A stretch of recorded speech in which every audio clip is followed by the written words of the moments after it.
మల్లికను రమ్య అడ్డుగా భావించి, నా భర్తని నన్ను విడదీసిన ఈ రాక్షసిని ఎలాగైనా వదిలించుకోవాలనుకుంటుంది. కానీ బుజ్జి మాత్రం పాపం చాలా ప్రయత్నిస్తాడు. ఇక మల్లికని ఎలాగైనా కాపాడుకోవాలని బుజ్జి పరుగులు తీస్తుంటాడు. కానీ రమ్య మాత్రం అసలు తన కొడుకు మాట కూడా వినకుండా ఆ పిల్లని బయటికి తీసుకెళ్ళిపోతూ ఉంటుంది.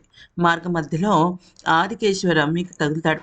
తగిలి ఏమైంది? ఎందుకు ఈ బిడ్డని తీసుకుని వెళ్తున్నావు అంటే, ఈ బిడ్డే మనిద్దరికీ అడ్డు అని చెప్పేలోపు బుజ్జి అక్కడికొచ్చి, నాన్న చెల్లిని అమ్మ ఎక్కడికో తీసుకువెళ్ళిపోతుందంటే, అవును తీసుకువెళ్ళిపోతున్నాను. ఈ బిడ్డను వదిలించుకోవడానికే వెళ్తున్నాను అంటే, ఇక ఆదికేశవతో పాటుగా ఈ బుజ్జి గూడా రమ్యనే తప్పుపట్టి బిడ్డను బలవంతంగా ఆదికేశవ లాక్కుని, ఇది ఈ పాప బుజ్జికి తోడబట్టిన చెల్లెల్లాంటితో సమానం. ఇంక ఈ పాప బుజ్జితోనే ఉంటుంది. బుజ్జితోనే పెరుగుతుంది అనంగానే రమ్య చాలా అంటే చాలా షాక్ అయిపోతుంది. అసలు ఎందుకిలా చేస్తున్నాడో అర్థం కాదు. ఆదికేశవ చాలా మంచివాడు కదా! అయితే ఆదికేశవ అంటాడు, "నీకివన్నీ తర్వాత చెప్తాను. దయచేసి నన్ను డిస్టర్బ్ చేయొద్దు" అని చెప్పేసి అంటాడు.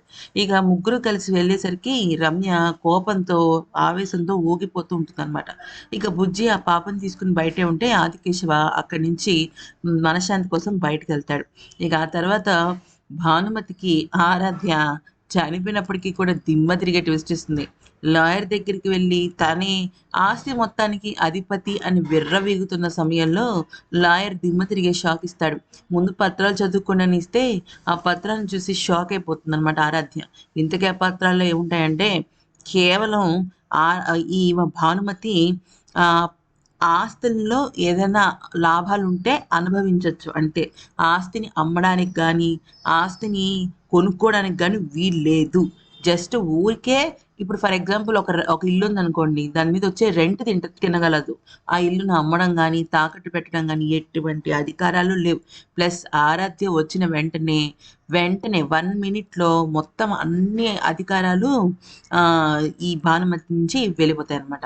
దీంతో దిమ్మ తిరిగిపోద్ది భానుమతికి. చనిపోయిన ఆరాధ్య గూడా భానుమతికి ట్విస్ట్ ఇచ్చింది.